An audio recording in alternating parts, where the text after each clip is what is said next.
Hi, in this video I will show you how to install Brew in your Mac OS system. First, search for the terminal, open the terminal in your Mac OS. For this, simply press Command and space and then search for the terminal.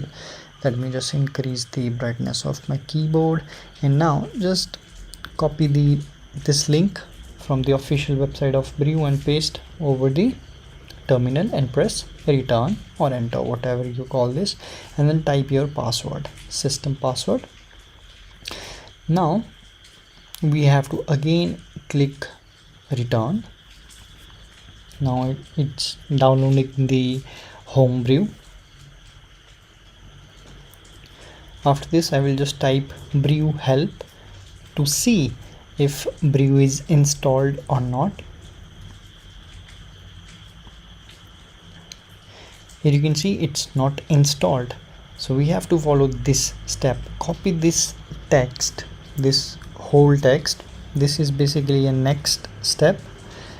Copy this and paste this on terminal and then press return again, and that's all. Now again let's try.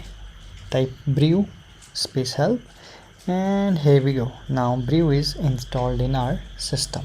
So this is how you install Brew in macOS. The website link is in description, you can check out. Thanks. And now you can see I'm also able to install Git through the Brew. See you in next videos. Bye.